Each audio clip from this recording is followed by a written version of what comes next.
2-2 प्रतिनिधी लावून ठेवावे, नंतर आरोप सुरू होईल. हो, आम्ही ईव्हीएमच्या पुढे आणू तर ईव्हीएम हॅक केल्यावर काय तिथून करणार कोणी? बाहेरूनच करणार. तो रिपोर्ट काय तिथे धरून बसून करतील? आम्ही मशीनकडे बघत राहू आणि मशीनमध्ये काम झालेलं होऊन घेईल. याला काय अर्थ राहील? हॅक करायचं म्हणजे कोणी काय पुढे थोडी जाऊन करता. याला हे बघा, हे पळवाटा आहे. पण जो प्रचंड पैशाचा वापर झाला, सांगितलं आता सत्ताधारी पक्षाचे आमदार म्हणतायत की 20-20 हजार रुपये एका मताला दिले. 20,000 रुपये, प्रचंड पैशाचा पुरावा. इकडे कामठीमध्ये तो प्रकार सगळ्यांनी पाहिला. सुलेखा कुमार यांनी त्या उमेदवारांच्या फार्म हाऊस मध्ये झालेली घटना. करोडो रुपये मिळाले तिथे, करोडो रुपये, तरी कारवाई नाही. मग तुमच्याकडे जनता आहे तर हे मतदारांना एवढा पैशाचा वापर का केला? याचा अर्थ आहे की तुम्हाला मतं मिळत नाही आहे म्हणून तुम्ही हे 20 दिवस लांबणीवर टाकलं. राज्य सरकार का जात नाही? राज्य सरकारच्या वकिलांनी का भूमिका तिथे मांडली नाही की तुम्ही हे जर निवडणुका लांबणीवर टाकले तर त्याचा परिणाम असा होईल की मतावर परिणाम होईल. मग उद्या जर जिल्हा परिषद झाले आणि हे निवडणुका यांनी जिंकल्या तेव्हा परिणाम होणार नाही. हे पळवाट आहे. आणि सरकारने बाजू का मांडली नाही तर त्यांना ईव्हीएम मध्ये गडबड करायची आहे, निकाल फिरवायचे आहे, म्हणूनच त्यांनी 20 दिवसाचा कालावधी घेतलेला आहे. काही ठिकाणी स्ट्रॉंग रूमची व्यवस्था एवढी तकलादू आहे की काही ठिकाणी स्ट्रॉंग रूमला तडे गेले आहे. काल सालेकसामध्ये 8 तास तमाशे तिथे स्ट्रॉंग रूमचे समोर झाले, अशी व्यवस्था आहे. अनेक ठिकाणच्या तक्रारी येत आहेत.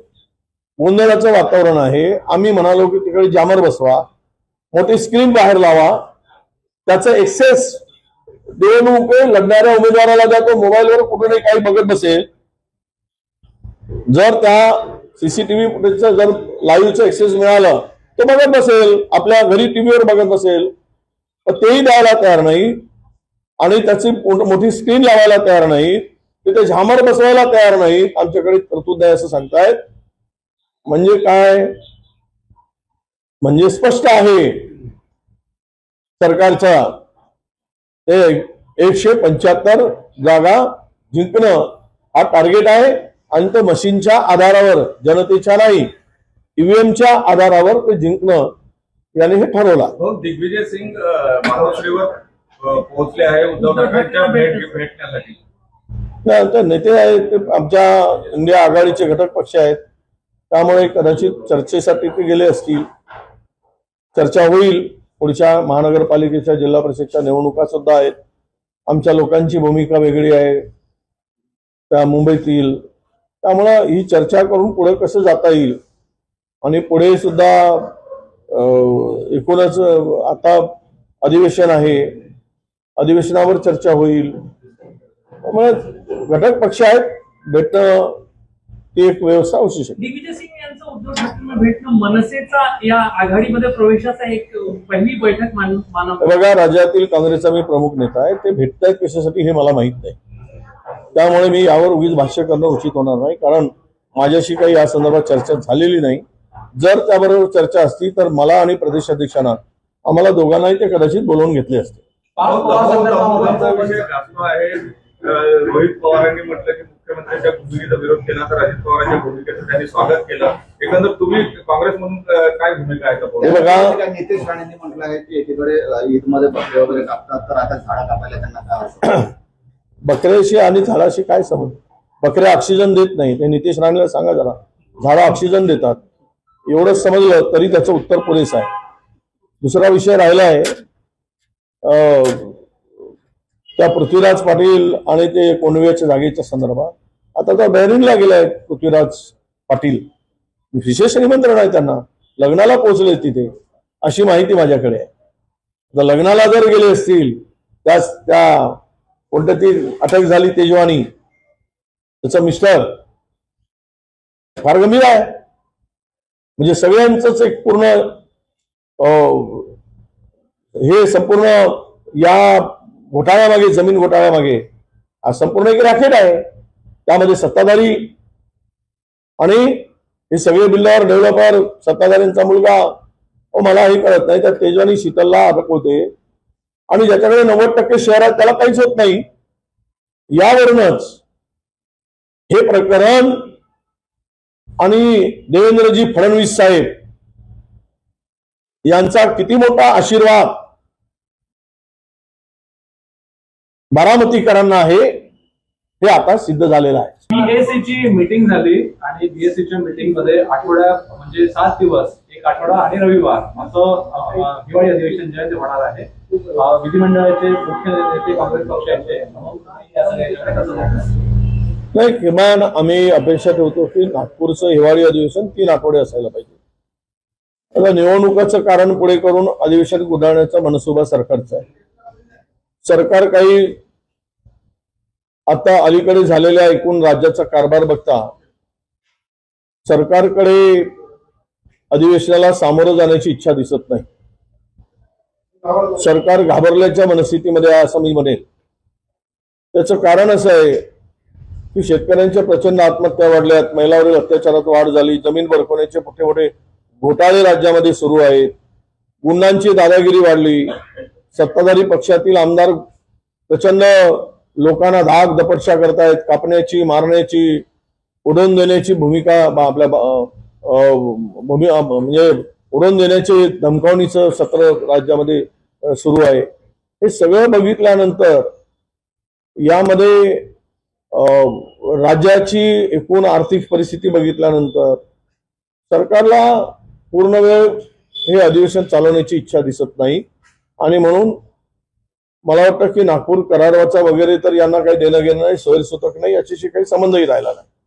ज्यावेळेस देवेंद्रजी फडणवीस आणि सुधीर मुनगंटीवार विरोधी पक्षात होते त्यावेळेस त्यांनी प्रखरपणे या विदर्भाच्या संदर्भात अधिवेशनासंदर्भात भूमिका मांडत होते. मला एवढंच सांगायचं आहे की नक्की तुम्हाला अधिवेशनच घ्यायचं होतं तर मग बजेट अधिवेशन नागपुरात घ्या. या अधिवेशनात तुम्ही काय देऊ शकणार नाही आणि काय मिळणार नाही. उगीच कशाला तोंडाला पाणी पुसण्यासाठी अधिवेशन घ्यायचं. बजेट अधिवेशन घ्या. या अधिवेशनातून विदर्भाला नक्की काय देता येईल ते भूमिका तुम्हाला मांडता येईल. आता आचारसंहितेचं कारण करून तुम्ही तिकडे काही देणार पण नाही आणि घोषणा करणार नाही आणि कशाला मग फुकटचं तिकडे अधिवेशन घेऊन विदर्भात वेळ घालवत आहे. सगळी यंत्रणा त्याच्यात कामात लावायची, 5-7 दिवसाच्या अधिवेशनासाठी पूर्ण मुंबई इकडे हलवून आणायची आणि निष्पन्न 0 भूमिका आमची स्पष्ट आहे की हे अधिवेशन घेण्यापेक्षा सरकारने जर बजेट अधिवेशन घेतलं असतं तर अधिक बरं झालं असतं. विदर्भीय लोकांना न्याय मिळाला असता. ती त्यांनी भूमिका पुढच्या वेळेस, आता नाही, पुढच्या वेळेस तरी घ्यावी. आणि 2 आठवडे अधिवेशन चालवायला अडचण काय आहे? किमान 10 दिवस तरी चालवा. ती त्यांनी पुन्हा होईल अधिवेशन काळामध्ये आमच्या बिझनेस ऍडव्हायझरी कमिटीची बैठक होईल, त्यावेळेस तो विषय आम्ही मांडू. सांगली असो किंवा गोंदिया असो या ठिकाणी, सांगली असो या गोंदिया असो या ठिकाणी जे आहे ते गोंधळ पाहायला मिळत आहे. आणि सालेकसामध्ये जे आहे ते बंद पाहायला मिळणार आहे की स्ट्रॉंग रूम समोर जे आहे तिकडे छेडछाड झाल्याचं मत आहे ईव्हीएम मध्ये, असं मत आहे स्थानिक लोकांचे. हे बघा, काल मुख्यमंत्र्यांनी सांगितलं विरोधक आता बोंबलतील आमचा निकाल पाहून. तुम्ही का नाही मग कोर्टात जात? उद्या काऊन नाही काउंटिंग करून घेत? तुम्हाला 20 दिवस वाट पाहायची पाळी कशाला आणताय? तुम्हाला ईव्हीएम च्या संदर्भात तुमचा विश्वास आहे, तुम्हाला तुमची भूमिका स्वच्छ आहे, तर मग तुम्ही का नाही करत? आम्ही म्हणतो तर विरोधक आरोप करतील, मग निवडून तुम्ही कसे म्हणू शकता की 268 पैकी 175 जागा भाजपच्या येतात? कशाच्या आधारावर बोलता? कोणते दिवे लावले सरकारने तर या आधारावर तुम्ही बोलताय? आज 3ही पक्षामध्ये प्रचंड मारामारी आहेत. एकामेकाच्या विरोधात उभे टाकलेत, एकामेकाचे कपडे उतरवण्याचं काम झालं, नामुष्की केली, एकमेकाची नाचक्की झाली, लोक तमाशा बघत आहेत. आणि अशा स्थितीमध्ये 175 जागा भाजपला मिळणार म्हणून आधीच घोषित करणं याचा अर्थ असा आहे की लोकांच्या डोक्यात तुम्ही घातलंय सुरुवातीलाच की आम्हाला एवढेच जागा मिळणार आणि मग छेडछाड करायला मोकळे झाले तुम्ही. जसं लाडक्या बहीण पुढे आणलेत आणि ईव्हीएमचा वापर करून निवडणुका जिंकल्यात. काय सांगतात? लाडकी बहीणमुळे निवडणुका जिंकलेत. बिहारमध्ये असं सांगितलं 10,000 रुपये दिल्यामुळे महिला आम्हाला मतदान केले. त्यामागचं हे दाखवायचं कारण वेगळं आहे. आणि मागची भूमिका ईव्हीएम मध्ये घोळ करून, मतचोरी करून निवडणुका जिंकण्याचा फंडा आहे.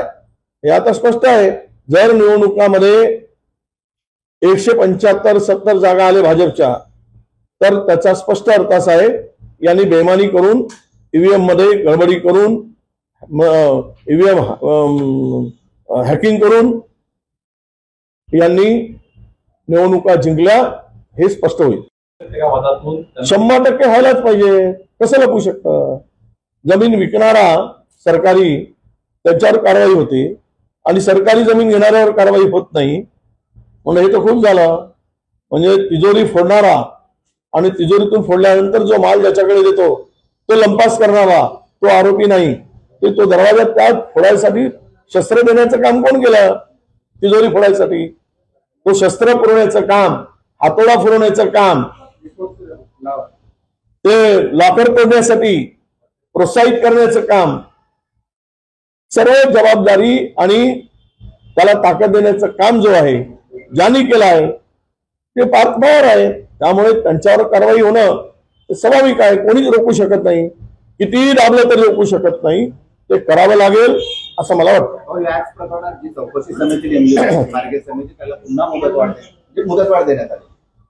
नाही, अधिवेशन काढण्यासाठी केलेली केविलवाना प्रयत्न असं माझं मत आहे. त्यांना अधिवेशनामध्ये उत्तर देऊ शकत नाही. हा प्रश्न अधिवेशनात येणार, पण आम्ही जाब विचारू, प्रश्न उपस्थित करू आणि कोणत्याच्या संदर्भात सरकारला स्पष्ट भूमिका तिथे मांडावी लागेल. जर हा अहवाल आला असता तर सरकारची नामुष्की झाली असती. त्यामुळे त्याला मुदतवाढ दिली.